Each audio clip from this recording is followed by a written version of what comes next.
আজ একাদশী। ভোরে স্নান করে ঠাকুর ঘরে বসে পূজা করছি। কপালে চন্দনের টিকা এবং সিঁদুর দিয়েছি। মাথায় ঘোমটা দিয়ে পূজা করছি। ছেলে স্কুলে যাওয়ার জন্য তৈরি হচ্ছিল। হঠাৎ ঠাকুর ঘরে এসে দাঁড়াল। আমি মাথা তুলে তাকালাম। সে আমার দিকে এক দৃষ্টিতে তাকিয়ে আছে। বললাম, কি হয়েছে? সে বলল, মা, তুমি কত সুন্দর লাগছো। আমি হাসলাম। সে পূজার ঘরে এসে আমার পাশে বসল। বলল, মা, এই সিঁদুর কার জন্য? আমি বললাম, তোর বাবার জন্য। সে বলল, বাবা তো নেই। এখনো কেন পরো? আমি বললাম, অভ্যাস হয়ে গেছে। সে আমার কপালে হাত বাড়াল। বলল, আমি এই সিঁদুর মুছে দিই। আমি তার হাত ধরে ফেললাম। বললাম, কি করছিস? সে বলল, মা, আমি চাই তোমার কপালে আমার নামের সিঁদুর থাকুক। আমি অবাক হয়ে জিজ্ঞেস করলাম, তুই কি বলছিস? সে দুই হাতে আমার মুখ ধরল। বলল, মা, আমি তোমাকে বিয়ে করব। তোমার মাঙে আমার নামের সিঁদুর পরাব। তুমি আমার স্ত্রী হিসেবে এই ঘরে থাকবে। ঠাকুরের সামনে প্রদীপের শিখা কাঁপছিল, আমার হৃদয়ের মতোই।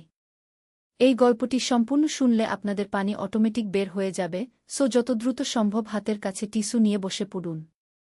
বিছানার চাদর যেন নষ্ট না হয় সেটা সম্পূর্ণ খেয়াল রাখার অনুরোধ জানিয়ে গল্পটি এখন শুরু করব। তার আগে সর্বশেষ অনুরোধ, দয়া করে এমন পানি বের করার গল্প নিয়মিত শুনতে আমাদের চ্যানেলটি সকলেই সাবস্ক্রাইব করুন। ধন্যবাদ।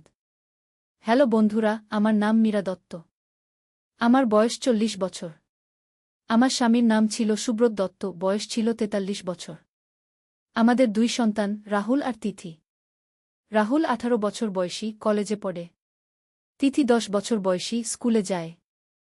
আমার স্বামী 3 বছর আগে একটা দুর্ঘটনায় মারা গেছেন। তারপর থেকে আমি একাই এই পরিবার সামলাচ্ছি। রাহুল আমাকে খুবই সাহায্য করে। ছেলেটা অনেক বুদ্ধিমান আর পরিণত। কিন্তু কিছুদিন ধরে তার আচরণ আমার কাছে একটু অদ্ভুত লাগছে। সেদিন সকালের সেই ঘটনার পর থেকেই আমার মনে একটা অস্বস্তি কাজ করছে। রাহুলের কথাগুলো আমাকে বিভ্রান্ত করে রেখেছে। একটা ছেলে তার মায়ের সাথে এমন কথা বলতে পারে? এটা কি স্বাভাবিক? দুপুরে খাবার টেবিলে বসে আমি রাহুলকে লক্ষ্য করছিলাম। তিথি স্কুল থেকে ফিরে এসেছিল। আমরা তিনজনই খাচ্ছিলাম। হঠাৎ রাহুল বলল, মা, তোমার সাথে কিছু জরুরি কথা আছে কি? তিথি তখন তার প্রিয় মাছের তরকারি খাচ্ছিল। আমি বললাম, এখানেই বলো। রাহুল বলল, না, একান্তে গু। খাওয়ার পর তিথি তার খেলনা নিয়ে ব্যস্ত হয়ে পড়ল। রাহুল আমাকে তার ঘরে ডেকে নিয়ে গেল। ঘরে ঢুকে দরজা বন্ধ করে দিল। আমি বললাম, কি ব্যাপার? রাহুল বলল, মা, সকালে আমি যা বলেছিলাম সেটা নিয়ে তুমি চিন্তা করেছ? আমি বললাম, রাহুল, তুই কি পাগল হয়ে গেছিস? একটা মাছেলের মধ্যে এমন কথা হয়? রাহুল আমার কাছে এগিয়ে এলো। বলল, মা, আমি তোমাকে ভালোবাসি। কিন্তু সেই ভালোবাসা একটা ছেলের মায়ের প্রতি স্বাভাবিক ভালোবাসার চেয়ে অনেক গভীর। আমি অবাক হয়ে বললাম, তুই কি বলছিস জানিস? রাহুল বলল, মা, বাবা মারা যাওয়ার পর তুমি একাই সব সামলাচ্ছ। কিন্তু তুমি একজন নারী। তোমার সঙ্গীর প্রয়োজন আছে কি? আমি বললাম, এসব কথা বলিস না। তুই আমার ছেলে কি? রাহুল বলল, মা, আমিই তো তোমার সবচেয়ে কাছের মানুষ। আমি তোমাকে ভালো রাখতে পারব। তার কথা শুনে আমার গা শিউরে উঠল। আমি বললাম, রাহুল, তুই কি বলছিস? এটা পাপ। রাহুল বলল, মা, পাপ পুণ্য সমাজের তৈরি। আসলে ভালোবাসার কোনো বাধা নেই। আমি ঘর থেকে বেরিয়ে এলাম। মনটা খুবই খারাপ লাগছিল। রাহুল এমন কথা কেন বলছে? আমি কি ভুল করেছি? নাকি রাহুলের মানসিক কোনো সমস্যা হয়েছে? রাতে খাবার সময় রাহুল স্বাভাবিক আচরণ করছিল। তিথির সাথে হাসি তামাশা করছিল। আমি ভাবলাম, হয়তো দুপুরে সে মজা করছিল। কিন্তু রাতে শোয়ার সময় আমার ঘরের দরজায় টোকা পড়ল। আমি খুলে দেখি রাহুল দাঁড়িয়ে। বলল, মা, আমি কি তোমার সাথে শুতে পারি? আজ একটু ভয় লাগছে কি? আমি বললাম, কি ভয়? রাহুল বলল, জানি না। মনে হচ্ছে কেউ যেন আমাদের বাড়িতে আছে কি। আমি চারদিক দেখলাম। সব ঠিকঠাক লাগছে। কিন্তু রাহুল যদি ভয় পেয়ে থাকে তাহলে তাকে একা রাখা উচিত না। আমি বললাম, ঠিক আছে, তুই শুয়ে পড়বু। রাহুল আমার বিছানায় শুয়ে পড়ল। আমি অন্যদিকে মুখ করে শুলাম। কিছুক্ষণ পর রাহুল বলল, মা, তুমি কি জানো আমি তোমাকে কতটা ভালোবাসি? আমি বললাম, হুম। আমিও তোকে ভালোবাসি। রাহুল বলল, না মা, আমার ভালোবাসা আলাদা। আমি তোমাকে একজন পুরুষ হিসেবে ভালোবাসি। এবার আমি ঘুরে তাকালাম। বললাম, রাহুল, তুই এসব কথা বন্ধ করো। রাহুল হঠাৎ আমার দিকে এগিয়ে এলো। বলল, মা, আমি জানি তুমিও একাকিত্ব অনুভব করো। তুমি একজন যুবতী নারী। তোমার ইচ্ছে আছে কি? আমি উঠে বসলাম। বললাম, রাহুল, তুই আমার ঘর থেকে বের হয়ে যাগ। কিন্তু রাহুল আমার হাত ধরল। বলল, মা, আমার কথা একবার শুনো গি। তার হাতের স্পর্শ আমার গায়ে অদ্ভুত একটা অনুভূতি সৃষ্টি করল। আমি দ্রুত হাত সরিয়ে নিলাম। বললাম, রাহুল, তুই পাগল হয়ে গেছিস। আমি তোর মা গু। রাহুল বলল, মা, তুমি কি কখনো ভেবেছ বাবা মারা যাওয়ার পর তুমি কি করে কাটিয়েছ? তুমি কি কখনো একাকিত্ব অনুভব করনি? আমি নিরুত্তর রইলাম। সত্যি বলতে কি, রাহুলের কথায় যুক্তি ছিল। স্বামী মারা যাওয়ার পর আমি অনেক একাকিত্ব অনুভব করেছি। কিন্তু এটা কি তার মানে যে আমি আমার নিজের ছেলের সাথে? না, এটা কখনোই সম্ভব না। রাহুল আমার নীরবতা দেখে বুঝে গেল যে আমি দ্বিধায় পড়ে গেছি। সে আরও কাছে এসে বসল। বলল, মা, আমি তোমাকে খুশি রাখতে পারব। আমি তোমার যত্ন নেব। তুমি আর কখনো একা থাকবে না গি। আমি বললাম, রাহুল, এটা ঠিক না। এটা সমাজে গ্রহণযোগ্য না গে। রাহুল বলল, মা, সমাজের কথা ভুলে যাও। আমাদের খুশি থাকলেই হল গো। হঠাৎ তিথির কান্নার আওয়াজ পেলাম। আমি দ্রুত উঠে তার ঘরে গেলাম। দেখি সে খারাপ স্বপ্ন দেখে কাঁদছে। আমি তাকে কোলে নিয়ে বললাম, কি হয়েছে মা? তিথি বলল, মা, আমি স্বপ্নে দেখেছি বাবা এসেছেন। তিনি বলেছেন আমাদের সাবধান থাকতে গু। আমার গা শিউরে উঠল। তিথির স্বপ্নের কথা শুনে মনে হল যেন আমার মৃত স্বামী আমাকে সাবধান করে দিচ্ছেন। আমি তিথিকে শান্ত করে আবার আমার ঘরে ফিরলাম। দেখি রাহুল চলে গেছে। পরের দিন সকালে ঘুম থেকে উঠে দেখি রাহুল স্কুলে যাওয়ার জন্য তৈরি হচ্ছে না। আমি জিজ্ঞেস করলাম, কলেজে যাবি না? রাহুল বলল, আজ ছুটি গু। আমি বললাম, তাহলে তিথিকে স্কুলে দিয়ে আয় গু। রাহুল বলল, আমি যাব না। তুমি যাও। তার আচরণ দেখে আমার সন্দেহ হল। আমি তিথিকে নিয়ে স্কুলে গেলাম। স্কুল থেকে ফেরার পথে আমার বান্ধবী মালিনীর সাথে দেখা।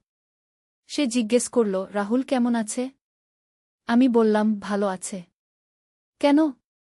মালিনী বলল, গতকাল তাকে বাজারে দেখেছিলাম। সে একটা মেয়ের সাথে কথা বলছিল। মেয়েটা তার চেয়ে বয়সে অনেক বড়। আমি অবাক হলাম। রাহুল কোনো মেয়ের সাথে কথা বলছিল? তাহলে তার আজকের আচরণের কারণ কি? বাড়িতে ফিরে দেখি রাহুল তার ঘরে। আমি তাকে ডাকলাম। বললাম, রাহুল, গতকাল বাজারে তুই কার সাথে ছিলি? রাহুল একটু অবাক হল। তারপর বলল, কেউ তোমাকে বলেছে? আমি বললাম, হ্যাঁ। কে ছিল সে? রাহুল বলল, উনি আমার সাইকোলজির টিচার। উনি আমাদের কিছু পরামর্শ দিচ্ছিলেন গু। আমি বললাম, কি পরামর্শ? রাহুল বলল, মা, আমার কিছু মানসিক সমস্যা হচ্ছে। সেগুলো নিয়ে টিচারের সাথে কথা বলেছিলাম গু। আমি স্বস্তি পেলাম। মনে হল রাহুল তার সমস্যা বুঝতে পেরেছে এবং সাহায্য নিচ্ছে। আমি বললাম, ভালো। তুই সঠিক কাজ করেছিস। রাহুল বলল, টিচার আমাকে বলেছেন আমি যেন তোমাকে কিছু না বলি। উনি বলেছেন এগুলো একটা ফেজ। কিছুদিন পর ঠিক হয়ে যাবে। আমি খুশি হলাম। রাহুল তার ভুল বুঝতে পেরেছে। কিন্তু সেই রাতেই আবার সমস্যা হল। রাহুল আবার আমার ঘরে এলো। বলল, মা, আমি আর পারছি না। আমাকে সাহায্য করো। আমি বললাম, কি সাহায্য? রাহুল কাঁদতে কাঁদতে বলল, মা, আমি তোমাকে ভুলে যেতে পারছি না। আমার মন শুধু তোমাকে নিয়ে ভাবে গু। আমি তাকে কোলে নিয়ে বললাম, রাহুল, তুই আমার ছেলে। আমি তোর মা। এর বেশি কিছু আমাদের মধ্যে সম্ভব না গি। রাহুল বলল, মা, আমি জানি। কিন্তু আমার মন মানছে না গি। আমি তাকে শান্ত করার চেষ্টা করলাম। বললাম, তুই একটা ভালো ছেলে। তোর মন থেকে এসব ভাবনা চলে যাবে। পরের দিন আমি রাহুলের সাইকোলজি টিচারের সাথে যোগাযোগ করার সিদ্ধান্ত নিলাম। স্কুলে গিয়ে খোঁজ নিলাম। কিন্তু অবাক হয়ে জানলাম রাহুলের কোনো সাইকোলজি টিচার নেই। তাহলে সে কার সাথে কথা বলেছিল? বাড়িতে ফিরে রাহুলকে জিজ্ঞেস করলাম। রাহুল প্রথমে চুপ করে রইল। তারপর বলল, মা, আমি মিথ্যে বলেছি গি। আমি বললাম, তাহলে সেই মহিলাকে ছিল? রাহুল বলল, উনি একজন সেক্স থেরাপিস্ট। আমি উনার কাছে পরামর্শ নিতে গেছিলাম আমি অবাক হয়ে গেলাম। Sex therapist? তুই এসব কোথা জানলি? রাহুল বলল, ইন্টারনেটে সার্চ করেছিলাম। উনি বলেছেন এটা ঘেডেফাস কমপ্লেক্স নামে একটা মানসিক ব্যাধি। আমি ভাবলাম অন্তত সে তার সমস্যাটা বুঝতে পেরেছে। রাহুল আরও বলল, কিন্তু উনি আরও বলেছেন যে এটা সম্পূর্ণ অস্বাভাবিক কিছু না। অনেক ছেলেরই তাদের মায়ের প্রতি এমন অনুভূতি হয়। আমি চুপ করে রইলাম। এ ব্যাপারে আমার কোনো ধারণা নেই। রাহুল আমার কাছে এসে বসল। বলল, মা, উনি আমাকে বলেছেন এই সমস্যার একটাই সমাধান। আমি জিজ্ঞেস করলাম, কি? রাহুল বলল, তুমি যদি আমাকে একটু সান্ত্বনা দাও তাহলে আমার মন শান্ত হয়ে যাবে। আমি বললাম, কি ধরনের সান্ত্বনা? রাহুল বলল, মা, তুমি যদি আমাকে একটা আলিঙ্গন দাও, একটা চুম্বন দাও, তাহলে আমি তৃপ্ত হয়ে যাব। আমার মাথা ঘুরে গেল। এ কি কথা বলছে রাহুল? কিন্তু তার কান্নাকাটি দেখে আমার মায়া হল। আমি ভাবলাম, একটা আলিঙ্গন আর চুম্বনে তো আর এমন কিছু হবে না। আমি রাহুলকে কোলে নিয়ে জড়িয়ে ধরলাম। তার কপালে একটা চুম্বন দিলাম। কিন্তু রাহুল তাতে সন্তুষ্ট হল না। সে আমার ঠোঁটে চুম্বন খেতে চাইল। আমি বললাম, না রাহুল, এটা ঠিক হবে না। রাহুল কাঁদতে কাঁদতে বলল, মা, প্লিজ, শুধু একবার। আমি দ্বিধায় পড়ে গেলাম। অবশেষে তার মুখে একটা চুম্বন দিলাম। কিন্তু সেই চুম্বন দেওয়ার সাথে সাথেই আমার বুঝতে পারলাম যে এটা ভুল হয়ে গেছে। রাহুলের চোখে একটা অদ্ভুত উন্মাদনা দেখলাম। সে আমাকে আরও জোরে জড়িয়ে ধরল। বলল, মা, আমি তোমাকে ছাড়তে পারব না। আমি তাকে ধাক্কা দিয়ে সরিয়ে দিলাম। বললাম, রাহুল, এটা অনেক হয়েছে। কিন্তু রাহুল আমাকে ছাড়ল না। সে আমাকে বিছানায় শুইয়ে দিয়ে আমার উপর উঠে পড়ল। আমি চিৎকার করে বললাম, রাহুল, তুই কি করছিস? আমি তোর মা। কিন্তু রাহুল যেন পাগল হয়ে গেছে। সে বলতে লাগল, মা, আমি তোমাকে ভালোবাসি। আমি তোমাকে আমার করে নিতে চাই। ঠিক সেই মুহূর্তে তিথির কান্নার আওয়াজ পেলাম। রাহুল থমকে গেল।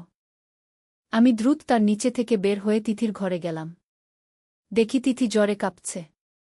তার শরীর খুবই গরম। আমি দ্রুত ডাক্তারের কাছে নিয়ে গেলাম।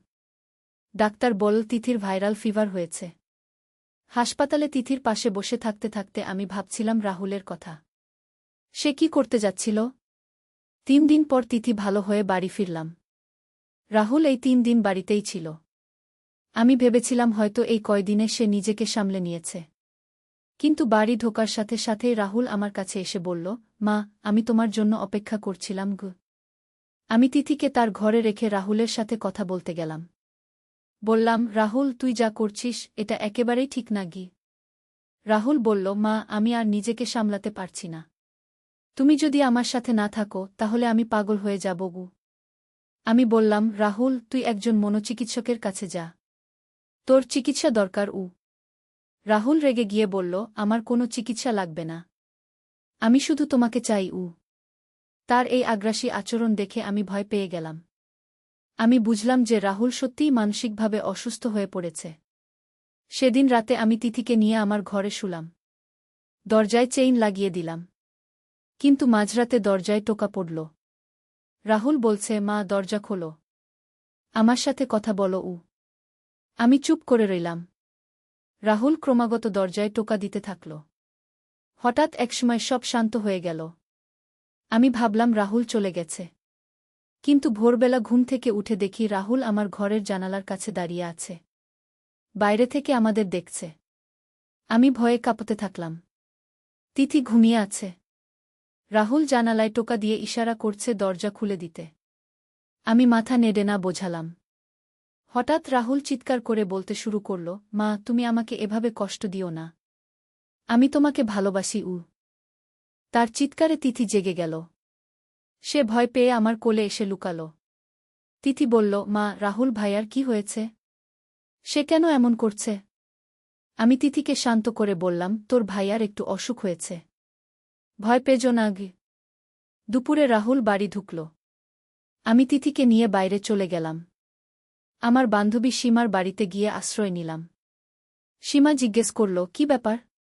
তুমি এত বিচলিত দেখাচ্ছ কেন? আমি সীমাকে সব কিছু বললাম। সীমা শুনে অবাক হয়ে গেল। সে বলল, এটা তো খুবই গুরুতর ব্যাপার। তুমি পুলিশে খবর দাও। আমি বললাম, রাহুল আমার নিজের সন্তান। আমি কি করে পুলিশে খবর দেব? সীমা বলল, তাহলে একজন মনোচিকিৎসকের কাছে নিয়ে যাও। আমি রাজি হলাম। পরের দিন সীমার সাহায্যে একজন ভালো মনোচিকিৎসকের কাছে গেলাম। ডাক্তার আমার কথা শুনে বললেন, এটি গেডেপাল কমপ্লেক্স এর একটি চরম পর্যায়ে। রোগীকে অবশ্যই চিকিৎসা নিতে হবে। ডাক্তার আরও বললেন, আপনি কিছুতেই একা তার কাছে যাবেন না। এই অবস্থায় সে যে কোনো কিছু করতে পারে। আমি রাহুলকে ফোন করে ডাক্তারের কাছে আসতে বললাম। কিন্তু রাহুল রাজি হল না। সে বলল, মা তুমি বাড়িতে এসো, আমি তোমার সাথে কথা বলবো। আমি বললাম, না রাহুল, তুই ডাক্তারের কাছে এসো। রাহুল রেগে ফোন কেটে দিল। সন্ধেবেলা হঠাৎ রাহুল সীমার বাড়িতে চলে এলো। সে দরজায় টোকা দিয়ে বলল, মা আমি জানি তুমি এখানে আছো, দরজা খোলো। সীমা ভয় পেয়ে পুলিশে ফোন করল। পুলিশ আসার আগেই রাহুল চলে গেল। কিন্তু যাওয়ার সময় বলল, মা আমি তোমাকে পাবই, তুমি যেখানেই থাকো। পুলিশ এসে আমাকে পরামর্শ দিল রাহুলের বিরুদ্ধে মামলা করতে। কিন্তু আমি পারলাম না। সে আমার নিজের সন্তান। ডাক্তার আমাকে বললেন, আপনি যদি তাকে চিকিৎসা করাতে না পারেন তাহলে আপনাকে তার কাছ থেকে দূরে থাকতে হবে। আমি তিথিকে নিয়ে সীমার বাড়িতেই থেকে গেলাম। কয়েকদিন পর রাহুল আবার এলো। এবার সে আরও উগ্র হয়েছিল। সে চিৎকার করে বলল, মা তুমি আমার সাথে বিশ্বাসঘাতকতা করেছ, তুমি আমাকে ছেড়ে চলে গেছ। এবার পুলিশ এসে রাহুলকে ধরে নিয়ে গেল। থানায় গিয়ে আমি রাহুলকে দেখলাম। সে কাঁদছে। বলল, মা তুমি আমার বিরুদ্ধে পুলিশে কেস করেছ। আমি বললাম, রাহুল আমি চাই তুই ভালো হয়ে যাস, তুই চিকিৎসা নে। রাহুল বলল, আমার কোনো চিকিৎসা লাগবে না, আমি শুধু তোমাকে চাই। পুলিশ অফিসার বলল, ম্যাডাম আপনার ছেলের মানসিক চিকিৎসা দরকার, আমরা তাকে একটা মানসিক হাসপাতালে ভর্তি করার ব্যবস্থা করছি। আমি সম্মতি দিলাম, যদিও মন খুব খারাপ লাগছিল। রাহুলকে মানসিক হাসপাতালে ভর্তি করানো হল। ডাক্তার বললেন, তার চিকিৎসায় কয়েক মাস সময় লাগবে। এই সময়ে তিনি পরিবারের কারো সাথে দেখা করতে পারবেন না। আমি আর তিথি সীমার বাড়িতে থাকতে থাকলাম। 3 মাস পর ডাক্তার জানালেন যে রাহুলের অবস্থার কিছুটা উন্নতি হয়েছে। ডাক্তার বললেন, এখন তিনি বুঝতে পেরেছেন যে তার আচরণ ভুল ছিল, কিন্তু এখনও তার পূর্ণ সুস্থতা হয়নি। আমি রাহুলকে দেখতে গেলাম। সে অনেক রোগা হয়ে গেছে। রাহুল আমাকে দেখে কাঁদতে শুরু করল। বলল, মা আমি তোমাকে খুব কষ্ট দিয়েছি, আমি জানি আমার আচরণ ভুল ছিল। আমি তাকে কোলে নিয়ে বললাম, তুই আমার ভালো ছেলে, তুই ভালো হয়ে যাবি। রাহুল বলল, মা আমি এখন বুঝতে পারি যে আমার একটা মানসিক ব্যাধি ছিল, ডাক্তার আমাকে বুঝিয়েছেন। আমি স্বস্তি পেলাম। মনে হল রাহুল সুস্থ হয়ে যাচ্ছে। আরও 2 মাস পর রাহুলকে হাসপাতাল থেকে ছাড়িয়ে নিয়ে এলাম। এখন সে স্বাভাবিক আচরণ করে, আমার সাথে একটা স্বাভাবিক মাছেলের সম্পর্ক রাখে। তিথিও খুশি যে তার ভাই আবার আগের মতো হয়ে গেছে। রাহুল এখন নিয়মিত ডাক্তারের কাছে যায়। সে নতুন করে পড়াশোনা শুরু করেছে। কিছুদিন আগে রাহুল আমাকে বলল, মা আমি সেই সময়ের জন্য তোমার কাছে ক্ষমা চাই, আমি জানি আমি তোমাকে খুব কষ্ট দিয়েছিলাম। আমি বললাম, তুই আমার সন্তান, তোর যে কোনো ভুলের জন্য আমি তোকে ক্ষমা করব। রাহুল বলল, মা আমি প্রতিজ্ঞা করছি এমন আর কখনো হবে না। এখন আমাদের পরিবার আবার শান্তিতে আছে। তিথি স্কুলে ভালো ফলাফল করছে, রাহুল কলেজে নিয়মিত যাচ্ছে, আমি আবার আমার সংসারে ব্যস্ত। কিন্তু মাঝে মাঝে মনে হয় সেই দিনগুলোর কথা, কত ভয়ঙ্কর একটা সময় পার করেছিলাম। এখন আমি বুঝি যে মানসিক অসুস্থতা কতটা ভয়ঙ্কর হতে পারে, কিন্তু সঠিক চিকিৎসায় সেটা ভালো হয়ে যায়। রাহুল এখন একটা মেয়ের সাথে বন্ধুত্ব করেছে, তার বয়সী একটা ভালো মেয়ে। আমি খুশি যে সে তার জীবনে এগিয়ে যাচ্ছে। কিছুদিন আগে রাহুল বলল, মা আমি বিয়ে করতে চাই। আমি বললাম, খুবই ভালো কথা, কিন্তু আগে তুই ভালোভাবে প্রতিষ্ঠিত হও। রাহুল বলল, হ্যাঁ মা আমি তাড়াহুড়া করব না। আমি দেখলাম রাহুল এখন একটা পরিণত চিন্তাভাবনা করে। 1 বছর পর রাহুল তার বান্ধবী প্রিয়াঙ্কাকে বিয়ে করল। খুব সুন্দর একটা বিয়ে হল। প্রিয়াঙ্কা খুবই ভালো মেয়ে, সে রাহুলকে খুব ভালোবাসে, আমাকেও মা বলে ডাকে। এখন আমাদের বাড়িতে আবার হাসি খুশির পরিবেশ। তিথি খুবই খুশি যে তার একটা বৌদি এসেছে। রাহুল আর প্রিয়াঙ্কা আলাদা ফ্ল্যাটে থাকে, কিন্তু প্রতিদিন আমাদের কাছে আসে। আমি এখন বুঝি যে পরিবারের কোনো সদস্যের মানসিক সমস্যা হলে সেটা পুরো পরিবারকে প্রভাবিত করে, কিন্তু ধৈর্য আর ভালোবাসা দিয়ে সব কিছু ঠিক করা যায়। রাহুল এখন একটা ভালো চাকরি করে। সে আমাকে বলেছে শীঘ্রই আমি দাদি হতে যাচ্ছি। আমি খুব খুশি। আমার জীবনে আবার নতুন খুশির সংবাদ আসছে। তিথিও এখন অনেক বড় হয়েছে। সে পড়াশোনায় খুবই ভালো। ভবিষ্যতে ডাক্তার হতে চায়। আমি গর্বিত আমার 2 সন্তানকে নিয়ে। যে কঠিন সময়টা আমরা পার করেছিলাম সেটা এখন মনে হয় একটা দুঃস্বপ্নের মতো। জীবনে কত রকমের পরীক্ষার মুখোমুখি হতে হয়, কিন্তু সাহস আর ধৈর্য দিয়ে সব কিছু জয় করা যায়। আমি এখন একটা শান্তিপূর্ণ জীবনযাপন করছি। আমার সন্তানরা ভালো আছে। এটাই আমার সবচেয়ে বড় পাওয়া। কখনো কখনো ভাবি জীবনে এমন কিছু ঘটনা ঘটে যা আমাদের ভেঙে দিতে পারে, কিন্তু আমরা যদি হার না মানি তাহলে সেই ভাঙা জায়গা থেকেই আবার নতুন করে গড়ে উঠতে পারি। আমার পরিবারের সাথে যা ঘটেছিল সেটা আমাকে আরও শক্তিশালী করেছে। আমি শিখেছি যে ভালোবাসার পাশাপাশি সীমা বজায় রাখাও জরুরি। এখন আমি অন্যান্য মায়েদের পরামর্শ দিই যারা এমন সমস্যার মুখোমুখি হন। আমি তাদের বলি, কখনো হাল ছেড়ে দেবেন না। সঠিক চিকিৎসা আর ভালোবাসা দিয়ে সব কিছু ঠিক করা যায়। আমার জীবনের এই অধ্যায়টি সত্যিই একটি রহস্যময় অভিজ্ঞতা ছিল, কিন্তু শেষ পর্যন্ত সব কিছু ভালোর দিকে মোড় নিয়েছে। আজ যখন আমি রাহুল আর প্রিয়াঙ্কাকে একসাথে দেখি, তিথিকে পড়াশোনায় মন দিতে দেখি, তখন মনে হয় জীবনটা আসলেই সুন্দর। কোনো পরিবারেই এমন সমস্যা হোক, এটা আমি চাই না। কিন্তু যদি হয় তাহলে ধৈর্য ধরে সমাধানের পথ খুঁজতে হবে। আমার গল্প এখানেই শেষ। একটি পরিবারের সংকট আর তার সমাধানের গল্প। জীবনে যতই কঠিন পরিস্থিতি আসুক, হাল ছাড়লে চলবে না। সব কিছুর একটা সমাধান আছে। নূরের আলো। একটি ইসলামিক গল্প। প্রথম অধ্যায়, যাত্রা শুরু। ঢাকার পুরান শহরের একটি ছোট গলিতে বাস করত হাফেজ আব্দুর রহমান। তিনি একজন গরিব মানুষ ছিলেন, কিন্তু তার হৃদয় ছিল সোনার চেয়েও মূল্যবান। প্রতিদিন ফজরের আজানের সাথে সাথে তিনি উঠে পড়তেন এবং মসজিদে যেতেন। তার ছোট্ট দোকানটি চালিয়ে পরিবারের ভরণপোষণ করতেন। আব্দুর রহমানের একটি সন্তান ছিল, নূর নামের এক কন্যা। নূর মাত্র 5 বছর বয়সী, কিন্তু তার জ্ঞান এবং বুদ্ধিমত্তা ছিল অসাধারণ। সে কুরআন শরীফ হিফজ করেছিল এবং ইসলামের বিভিন্ন বিষয়ে গভীর জ্ঞান রাখত। গ্রামের মানুষেরা তাকে নূর নামে ডাকত কারণ তার চরিত্র ছিল আলোর মতো পবিত্র এবং উজ্জ্বল। একদিন সকালে আব্দুর রহমান তার দোকানে বসেছিলেন।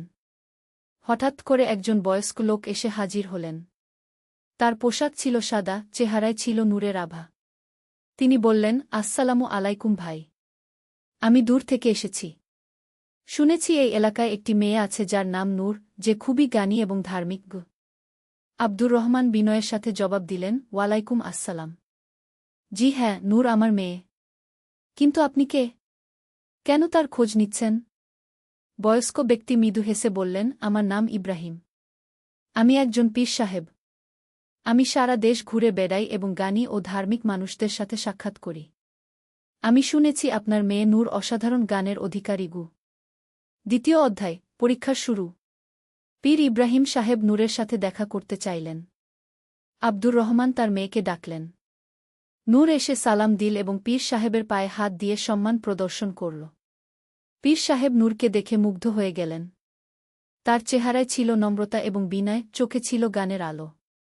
তিনি বললেন, মা নূর, আমি তোমাকে কিছু প্রশ্ন করতে চাই। তুমি কি উত্তর দিতে পারবে? নূর বিনীতভাবে বলল, জি পীর সাহেব, আল্লাহ তায়ালা যতটুকু জ্ঞান দিয়েছেন সেই অনুযায়ী চেষ্টা করব। পীর সাহেব প্রথম প্রশ্ন করলেন, ইসলামের সবচেয়ে গুরুত্বপূর্ণ জিনিস কি? নূর চিন্তা করে বলল, পীর সাহেব, ইসলামের সবচেয়ে গুরুত্বপূর্ণ জিনিস হল তাওহীদ, অর্থাৎ আল্লাহর একত্বে বিশ্বাস। লা ইলাহা ইল্লাল্লাহু মুহাম্মাদুর রাসূলুল্লাহ, এই কালেমার মাধ্যমে আমরা ঘোষণা করি যে আল্লাহ ছাড়া কোনো উপাস্য নেই এবং মুহাম্মদ আল্লাহর রাসূল। পীর সাহেব সন্তুষ্ট হয়ে দ্বিতীয় প্রশ্ন করলেন, একজন মুমিনের কি কি গুণ থাকা উচিত? নূর উত্তর দিল, একজন মুমিনের মধ্যে থাকা উচিত সবর, ধৈর্য, শকর, কৃতজ্ঞতা, তাকওয়া, আল্লাহভীতি, রহমত, দয়া এবং ন্যায়বিচার। কুরআন শরীফে আল্লাহ তায়ালা বলেছেন, যারা ঈমান আনে এবং সৎকর্ম করে তাদের জন্য রয়েছে জান্নাত। পীর সাহেব আরও কয়েকটি কঠিন প্রশ্ন করলেন এবং নূর সবগুলোর সুন্দর উত্তর দিল। তিনি বুঝতে পারলেন যে এই মেয়েটি সত্যিই অসাধারণ গানের অধিকারী। তৃতীয় অধ্যায়, বিশেষ দায়িত্ব। পরদিন সকালে পীর ইব্রাহিম সাহেব আবার এসে হাজির হলেন। তিনি আব্দুর রহমানকে বললেন, ভাই, আমার একটি বিশেষ অনুরোধ আছে। আমি নূরকে একটি গুরুত্বপূর্ণ কাজে নিয়ে যেতে চাই। আব্দুর রহমান চিন্তিত হয়ে বললেন, পীর সাহেব, কী ধরনের কাজ? নূর তো এখনও ছোটও। পীর সাহেব বিস্তারিত বললেন, দেখুন ভাই, এই দেশের উত্তরাঞ্চলে একটি গ্রাম আছে, শান্তিগ্রাম। সেই গ্রামের মানুষেরা ইসলাম সম্পর্কে অনেক ভুল ধারণা পোষণ করে। তারা বিভিন্ন কুসংস্কারে বিশ্বাস করে এবং সঠিক ইসলামিক শিক্ষা থেকে দূরে রয়েছে। আমি চাই নূর সেখানে গিয়ে মানুষদের সঠিক ইসলামিক শিক্ষা দেয়া। তার গান এবং চরিত্রের মাধ্যমে সে মানুষদের হৃদয় স্পর্শ করতে পারবে। আব্দুর রহমান দ্বিধায় পড়ে গেলেন। একদিকে তার মেয়েকে দূরে পাঠাতে মন চাচ্ছিল না, অন্যদিকে এটি একটি মহৎ কাজ। তিনি নূরকে ডেকে সব কথা বললেন। নূর শুনে বলল, আব্বু, আমি যেতে চাই। যদি আমার জ্ঞান দিয়ে মানুষের উপকার করতে পারি, তাহলে এটি আল্লাহর পথে একটি জিহাদ হবে। রাসূল শাহ বলেছেন, যে ব্যক্তি কোনো গুরুত্বপূর্ণ জ্ঞান লুকিয়ে রাখে, তাকে আল্লাহ তায়ালা কিয়ামতের দিন আগুনের লাগাম পরাবেন। আব্দুর রহমান তার মেয়ের কথা শুনে গর্বিত হলেন। তিনি বুঝলেন যে নূর সত্যিই একটি বিশেষ আমানত। তিনি অনুমতি দিলেন। চতুর্থ অধ্যায়, শান্তিগ্রামের পথে। নূর এবং পীর ইব্রাহিম সাহেব শান্তিগ্রামের উদ্দেশ্যে রওয়ানা হলেন। পথে তারা অনেক গ্রাম পার হলেন। প্রতিটি জায়গায় নূর দেখল যে মানুষেরা বিভিন্ন সমস্যায় জর্জরিত, কেউ দারিদ্র্যে, কেউ রোগে, কেউ পারস্পরিক বিরোধে। একটি গ্রামে তারা রাত্রিযাপন করলেন। সেখানে দেখা হল আমিনা নামের এক বিধবা মহিলার সাথে। তার 3টি ছোট সন্তান এবং সে খুবই দরিদ্র। নূর তার অবস্থা দেখে মন খারাপ হয়ে গেল। নূর আমিনা আপাকে বলল, আপা, আপনার অবস্থা দেখে আমার মন খারাপ হয়ে গেছে। কিন্তু জানেন, আল্লাহ তায়ালা কুরআনে বলেছেন, যে আল্লাহর উপর ভরসা করে, আল্লাহ তার জন্য একটি পথ বের করে দেন এবং এমন জায়গা থেকে রিজিক দেন যার কথা সে কল্পনাও করতে পারে না। নূর আমিনা আপাকে বিভিন্ন দোয়া শিখিয়ে দিল এবং তাকে সাহস দিল। তার সাথে কথা বলে আমিনা আপার মনে নতুন শক্তি এসে গেল। পরদিন সকালে নূর এবং পীর সাহেব যাত্রা অব্যাহত রাখলেন। পথে পীর সাহেব নূরকে বললেন, মা নূর, তুমি খেয়াল কর, তোমার ছোট্ট একটা কথা কেমন আমিনা আপার মনে শান্তি এনে দিয়েছে। এটাই হল ইসলামের শক্তি। ইসলাম শুধু নামাজ রোজার মধ্যে সীমাবদ্ধ নয়, বরং এটি মানুষের পূর্ণাঙ্গ জীবন ব্যবস্থা। পঞ্চম অধ্যায়, শান্তিগ্রামে পৌঁছানো। 3 দিন পরে তারা শান্তিগ্রামে পৌঁছালেন। গ্রামটি পাহাড়ের পাদদেশে অবস্থিত, খুবই সুন্দর প্রাকৃতিক পরিবেশ। কিন্তু গ্রামে প্রবেশ করার পর তারা দেখলেন যে মানুষের মধ্যে অনেক সমস্যা রয়েছে। গ্রামের মানুষেরা তাদের সন্দেহের দৃষ্টিতে দেখল। তারা ভাবল এরা বাইরে থেকে এসেছে, হয়তো কোনো ফায়দা লোটার জন্য। গ্রামের মোড়ল করিম মিয়া এসে তাদের সাথে দেখা করলেন। তিনি জিজ্ঞেস করলেন, আপনারা কারা? এখানে কেন এসেছেন? পীর সাহেব বিনীতভাবে বললেন, ভাই, আমরা ইসলামিক শিক্ষা প্রচারের জন্য এসেছি। এই মেয়েটি নূর খুবই জ্ঞানী। সে আপনাদের কুরআন হাদিসের সঠিক শিক্ষা দিতে পারবে। করিম মিয়া একটু রাগান্বিত হয়ে বললেন, দেখুন, আমরা মুসলমান। আমাদের ধর্মকর্ম সম্পর্কে আমরা জানি। আমাদের কোনো বাইরের শিক্ষার দরকার নেই। নূর নম্রভাবে বলল, চাচা, আমরা আপনাদের কোনো সমালোচনা করতে আসিনি। আমরা শুধু জ্ঞান ভাগাভাগি করতে চাই। রাসূল শাহ বলেছেন, জ্ঞান অর্জন করা প্রতিটি মুসলিম নরনারীর উপর ফরজ। আমরা চীনে গিয়ে হলেও জ্ঞান অর্জন করতে হবে। করিম মিয়া নূরের কথা শুনে কিছুটা শান্ত হলেন। তিনি বললেন, ঠিক আছে, আপনারা থাকতে পারেন। কিন্তু আমাদের মানুষেরা রাজি হবে কিনা জানি না। ষষ্ঠ অধ্যায়, প্রাথমিক বাধা। নূর এবং পীর সাহেব গ্রামের মসজিদে থাকার ব্যবস্থা করলেন। প্রথম কয়েকদিন খুবই কঠিন গেল। গ্রামের বেশিরভাগ মানুষ তাদের এড়িয়ে চলত। একদিন নূর দেখল যে গ্রামের মহিলারা একটি অসুস্থ শিশুর জন্য তাবিজ কবচ ব্যবহার করছে। নূর তাদের কাছে গিয়ে জিজ্ঞেস করল, আপনারা কি করছেন? একজন মহিলা বলল, এই শিশুটি অসুস্থ। আমরা তার জন্য তাবিজ দিয়েছি যেন জিনভূতের উপদ্রব থেকে রক্ষা পায়। নূর বিনীতভাবে বলল, আপারা, ইসলামে তাবিজ কবচ ব্যবহার করা শিরক। আল্লাহ তায়ালা কুরআনে বলেছেন, যদি আল্লাহ তোমাকে কোনো কষ্টে ফেলেন, তাহলে আল্লাহ ছাড়া আর কেউ সেই কষ্ট দূর করতে পারে না। চলুন আমরা এই শিশুর জন্য দোয়া করি এবং চিকিৎসকের কাছে নিয়ে যাই। মহিলারা প্রথমে রাগ করল, কিন্তু নূরের নম্র আচরণ দেখে তারা শান্ত হল। নূর তাদের কুরআনের কিছু আয়াত শিখিয়ে দিল যা অসুখের জন্য পড়া যায়। সপ্তম অধ্যায়, প্রথম সাফল্য। কয়েকদিন পরে অলৌকিক ঘটনা ঘটল। নূরের দোয়া এবং সঠিক চিকিৎসার ফলে সেই অসুস্থ শিশু সুস্থ হয়ে উঠল। এই ঘটনা গ্রামে ছড়িয়ে পড়ল এবং মানুষেরা নূরের প্রতি আস্থা রাখতে শুরু করল। একদিন সন্ধ্যায় কয়েকজন গ্রামবাসী মসজিদে এসে নূরের সাথে কথা বলতে চাইল। তারা বলল, নূর আপা, আমরা আপনার কাছে ইসলাম সম্পর্কে জানতে চাই। নূর খুব খুশি হল। সে তাদের নিয়ে একটি হালকা চালিয়ে বসল। প্রথমে সে আল্লাহর পরিচয় নিয়ে কথা বলল। দেখুন ভাই বোনেরা, নূর বলল, আল্লাহ তায়ালা আমাদের সৃষ্টিকর্তা। তিনি আমাদের ভালোবাসেন মায়ের চেয়েও বেশি। তিনি আমাদের জন্য সূর্য, চাঁদ, তারা, নদী, পাহাড় সব কিছু সৃষ্টি করেছেন। তিনি আমাদের দিয়েছেন বুদ্ধি, বিবেক এবং পছন্দের ক্ষমতা। একজন লোক জিজ্ঞেস করল, তাহলে আল্লাহ আমাদের কেন পরীক্ষা করেন? কেন দুঃখ কষ্ট দেন? নূর উত্তর দিল, এটি একটি খুব গুরুত্বপূর্ণ প্রশ্ন। আল্লাহ তায়ালা আমাদের পরীক্ষা করেন আমাদের ঈমান যাচাই করার জন্য। যেমন সোনাকে আগুনে পুড়িয়ে খাঁটি করা হয়, তেমনি আমাদের ঈমানকেও পরীক্ষার মাধ্যমে শক্তিশালী করা হয়।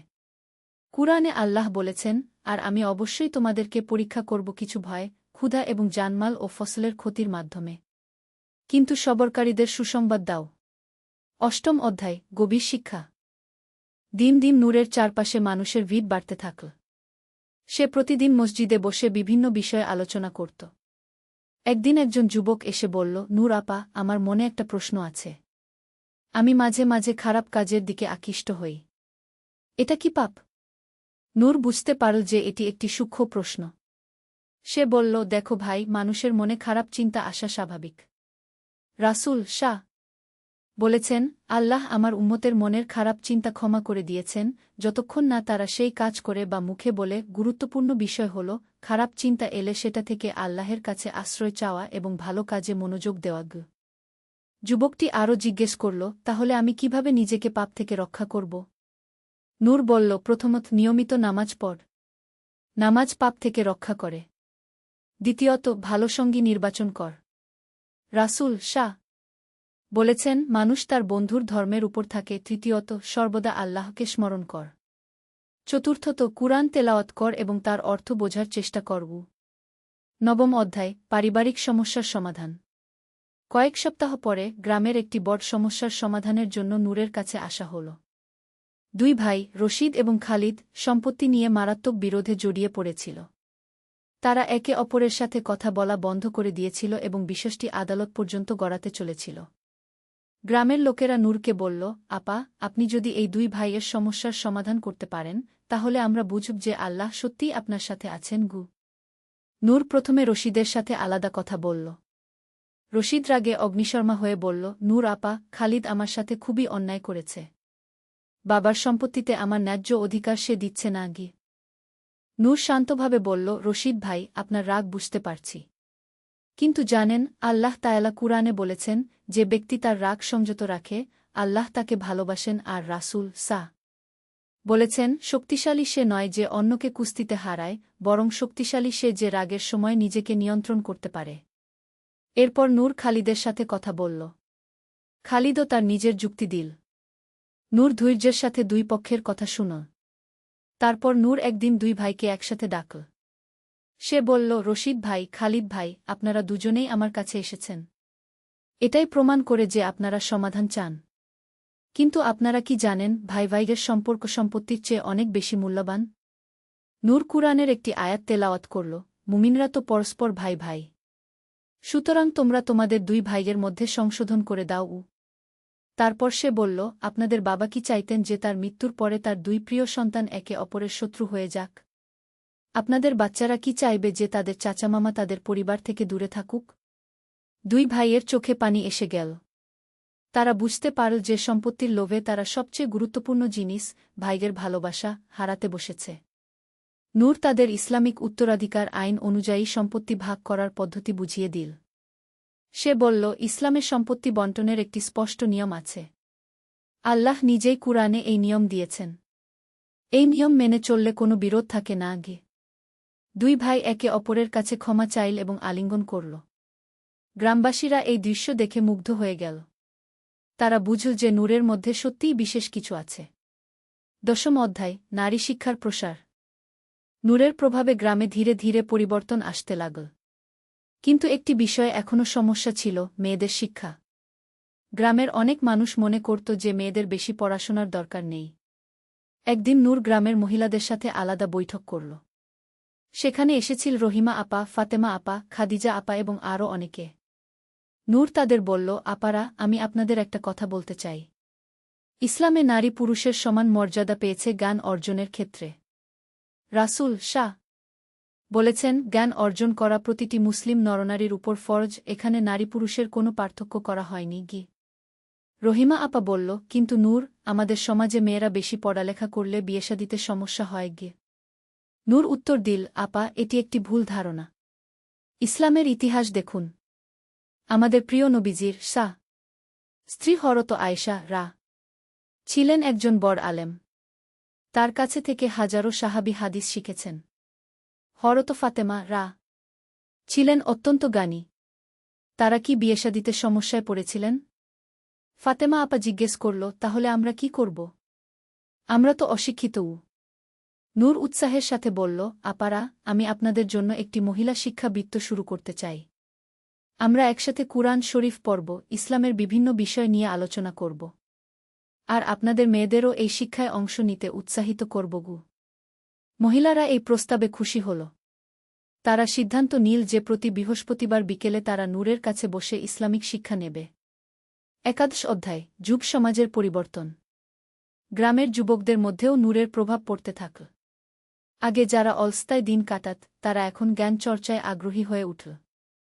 জাহিদ নামের এক যুবক নূরের কাছে এসে বলল, আপা, আমি জীবনে কোনো লক্ষ্য খুঁজে পাচ্ছি না।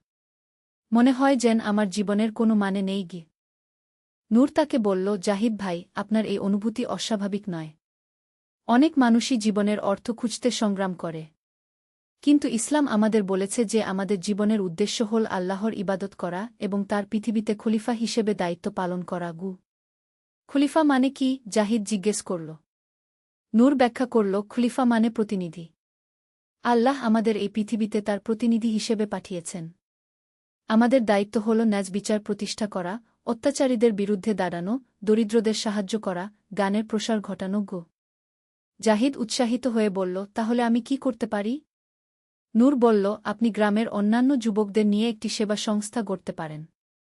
যেমন অসহায়দের সাহায্য করা, গ্রামের পরিচ্ছন্নতা রক্ষা করা, বৃক্ষরোপণ করা, নিরক্ষরদের লেখাপড়া শেখানো। রাসূল শাহ বলেছেন, মানুষের মধ্যে সেই সবচেয়ে উত্তম যে অন্যদের উপকারে আসে। এই কথা শুনে জাহিদ এবং তার বন্ধুরা একটি যুব সংগঠন গড়ে তুলল। তারা নাম রাখল খেদমতে খালক ও মানুষের সেবা। 12 অধ্যায়, বিপত্তির মোকাবেলা। কয়েক মাস পরে গ্রামে একটি বড় বিপদ এসে হাজির হল। মুষলধারে বৃষ্টির কারণে পাশের নদীতে বন্যা হয়েছে। অনেক ঘরবাড়ি ডুবে গেছে, মানুষ গৃহহীন হয়ে পড়েছে। এই সংকটের মুহূর্তে নূরের শেখানো শিক্ষার প্রকৃত পরীক্ষা হল। গ্রামের মানুষেরা একে অপরের পাশে দাঁড়াল। যাদের বাড়িঘর ভেসে গেছে তাদের আশ্রয় দেওয়া হল অন্যদের বাড়িতে। জাহিদের নেতৃত্বে যুব সংগঠনের ছেলেরা দিনরাত পরিশ্রম করল। তারা উদ্ধার কাজে অংশ নিল, খাবার বিতরণ করল, অসুস্থদের চিকিৎসার ব্যবস্থা করল। নূর মহিলাদের সংগঠিত করে একটি রান্নাঘর খোলা হল যেখানে সকলের জন্য খাবার রান্না হতে থাকল। তারা কুরআনের এই আয়াতটি মনে রেখে কাজ করল, যে একটি জীবন রক্ষা করল সে যেন সমগ্র মানবজাতিকে রক্ষা করল। এই দুর্যোগের সময়ে গ্রামবাসীরা দেখল যে ইসলামের সত্যিকারের শিক্ষা কি। তারা বুঝল যে ধর্ম শুধু নামাজ রোজার মধ্যে সীমাবদ্ধ নয়, বরং এটি মানুষে মানুষে ভালোবাসা এবং সহানুভূতি সৃষ্টি করে। 13 অধ্যায়, আত্মিক উন্নতি। বন্যার পরে গ্রামের মানুষের মধ্যে একটি নতুন চেতনা জাগল। তারা বুঝল যে জীবনটা খুবই ক্ষণস্থায়ী এবং আল্লাহর কাছে জবাবদিহি করতে হবে। একদিন সন্ধ্যায় গ্রামের একজন বয়স্ক ব্যক্তি, আবু তালেব চাচা, নূরের কাছে এলেন। তিনি বললেন, বেটি নূর, আমার বয়স হয়েছে। মৃত্যুর কথা ভাবলে মনটা অস্থির হয়ে যায়। আমি কিভাবে আল্লাহর কাছে প্রস্তুতি নেব? নূর চাচার কথা শুনে মর্মাহত হল। সে বলল, চাচা, মৃত্যুর ভয় পাওয়াটা স্বাভাবিক। কিন্তু একজন মুমিনের জন্য মৃত্যু ভয়ঙ্কর কিছু নয়। এটি পরপারে যাওয়ার একটি পথ মাত্র। নূর চাচাকে ইস্তিগফার, ক্ষমা প্রার্থনা এর গুরুত্ব সম্পর্কে বলল। চাচা, আপনি বেশি বেশি আস্তাগফিরুল্লাহ পড়ুন। আল্লাহ তায়ালা বলেছেন, তোমরা তোমাদের রবের কাছে ক্ষমা চাও, নিশ্চয় তিনি ক্ষমাশীল। নূর তাকে কবরের প্রশ্ন সম্পর্কেও বলল এবং শেখাল কিভাবে সেই প্রশ্নের উত্তর প্রস্তুত রাখতে হয়। 3টি মূল প্রশ্ন হবে, তোমার রব কে? তোমার দিন কি? তোমার নবী কে? এই প্রশ্নের উত্তর হল, আল্লাহ আমার রব, ইসলাম আমার দিন, মুহাম্মদ আমার নবী। চাচা নূরের কাছে নিয়মিত আসতে শুরু করলেন এবং আধ্যাত্মিক শিক্ষা নিতে লাগলেন। 14 অধ্যায়, শিশুদের শিক্ষা। নূর বুঝল যে গ্রামের সবচেয়ে গুরুত্বপূর্ণ সম্পদ হল শিশুরা। তাদের সঠিক শিক্ষা দিতে পারলে ভবিষ্যৎ প্রজন্ম ভালো হবে। সে গ্রামের শিশুদের জন্য একটি মক্তব, ধর্মীয় প্রাথমিক বিদ্যালয় স্থাপন করল। সেখানে শিশুরা কুরআন শেখার পাশাপাশি সাধারণ শিক্ষাও পেতে থাকল। ছোট্ট আব্দুল্লাহ, 8 বছর বয়স, একদিন জিজ্ঞেস করল, নূর আপা, আল্লাহকে তো দেখা যায় না। তাহলে আমি কিভাবে জানব যে তিনি আছেন? নূর হেসে বলল, আব্দুল্লাহ, তুমি বাতাস দেখতে পাও? না আপা গু। কিন্তু বাতাস যে আছে সেটা তুমি অনুভব কর, তাই না? গাছের পাতা নড়ে, তোমার চুল উড়ে। তেমনি আল্লাহকে চোখে দেখা যায় না, কিন্তু তার অস্তিত্বের প্রমাণ চারপাশে ছড়িয়ে আছে। সূর্যকে উঠায়, চাঁদকে আকাশে রাখে, ফুলকে এত সুন্দর করে বানায়। আব্দুল্লাহ বলল, আল্লাহ। ঠিক। এবং আল্লাহ আমাদের হৃদয়ের মধ্যে একটি বিশেষ অনুভূতি দিয়েছেন, যাকে বলে ঈমান। এই ঈমানের মাধ্যমে আমরা আল্লাহর অস্তিত্ব অনুভব করতে পারি। নূর শিশুদের খেলার ছলে ইসলামিক আদবকায়দা শেখাত। যেমন খাওয়ার আগে বিসমিল্লাহ বলা, খাওয়ার পরে আলহামদুলিল্লাহ বলা, বড়দের সম্মান করা, ছোটদের আদর করা। 15 অধ্যায়, অর্থনৈতিক ন্যায়বিচার। নূর লক্ষ্য করল যে গ্রামে অর্থনৈতিক বৈষম্য রয়েছে। কিছু মানুষ খুব গরিব, আবার কিছু মানুষ তুলনামূলকভাবে ভালো অবস্থায় আছে। সে ইসলামের অর্থনৈতিক ব্যবস্থা সম্পর্কে মানুষদের শিক্ষা দিতে শুরু করল, বিশেষ করে জাকাতের গুরুত্ব সম্পর্কে। একদিন গ্রামের ধনী ব্যবসায়ী হাজী সাহেবের সাথে নূরের কথা হল। হাজী সাহেব বললেন, নূর আপা, আমি তো নামাজ রোজা করি। জাকাত দেওয়ার কি দরকার? নূর বলল, হাজী সাহেব, ইসলামের 5টি স্তম্ভ আছে, কালেমা, নামাজ, রোজা, হজ এবং জাকাত। জাকাত ইসলামের একটি মূল ভিত্তি। এটি শুধু দান নয়, এটি গরিবের অধিকার। নূর কুরআনের আয়াত উদ্ধৃত করল, আর তাদের ধনসম্পদে অভাবগ্রস্ত ও বঞ্চিতদের অধিকার রয়েছে। জাকাত দেওয়ার ফায়দা কি? হাজী সাহেব জিজ্ঞেস করলেন। নূর বলল, প্রথমত, জাকাত আপনার সম্পদকে পবিত্র করে। দ্বিতীয়ত, এটি আপনার মনের কার্পণ্য দূর করে। তৃতীয়ত, এটি সমাজে ভারসাম্য আনে। চতুর্থত, আল্লাহ তায়ালা প্রতিদান হিসেবে আপনার সম্পদে বরকত দেন। হাজী সাহেব রাজি হয়ে গেলেন। তিনি নিয়মিত জাকাত দিতে শুরু করলেন। নূর আরও বল যে ইসলামে সুদ হারাম এবং এর বিকল্প হিসেবে মুদারাবা, মুশারাকা ইত্যাদি ইসলামিক ব্যাংকিং পদ্ধতি রয়েছে। 16 অধ্যায়, পরিবেশ সংরক্ষণ। নূর দেখল যে গ্রামের পরিবেশ রক্ষার ব্যাপারে মানুষের সচেতনতা কম। নদীতে ময়লা আবর্জনা ফেলা হয়, গাছ কাটা হয় নির্বিচারে। একদিন জুমার খুতবায় নূর পরিবেশ সংরক্ষণ নিয়ে কথা বলল। সে বলল, ভাই ও বোনেরা, আল্লাহ তায়ালা আমাদের এই পৃথিবীর আমানতদার বানিয়েছেন। আমাদের দায়িত্ব হল এই পৃথিবীকে রক্ষা করা। নূর রাসূল এর একটি হাদিস উল্লেখ করল, যদি কিয়ামত এসে যায় আর তোমাদের কারো হাতে একটি চারাগাছ থাকে, তাহলে সে যেন সেটা রোপণ করে দেয়। নূর বলল, এই হাদিস থেকে বোঝা যায় যে ইসলামে বৃক্ষরোপণ এবং পরিবেশ রক্ষা কতটা গুরুত্বপূর্ণ। তারপর থেকে গ্রামে একটি পরিবেশ সংরক্ষণ কমিটি গঠন হল। তারা নিয়মিত বৃক্ষরোপণ কর্মসূচি পালন করতে লাগল এবং নদীর পরিচ্ছন্নতা রক্ষা করতে লাগল। 17 অধ্যায়, আন্তর্ধর্মীয় সম্প্রীতি। শান্তিগ্রামে মুসলমানদের পাশাপাশি কিছু হিন্দু ও খ্রিস্টান পরিবার বাস করত। নূর চাইল যে সকল ধর্মের মানুষের সাথে ভালো সম্পর্ক থাকুক। একদিন হিন্দু সম্প্রদায়ের পূজার দিনে কিছু মুসলিম যুবক গোলযোগ করার চেষ্টা করল। নূর সাথে সাথে তাদের থামাল। সে বলল, এটা কি করছো তোমরা? ইসলাম কি তোমাদের এই শিক্ষা দিয়েছে? যুবকরা বলল, কিন্তু আপা, ওরা তো কাফের। নূর গম্ভীরভাবে বলল, ইসলামে অন্য ধর্মের মানুষদের সাথে ভালো ব্যবহার করার কথা বলা হয়েছে।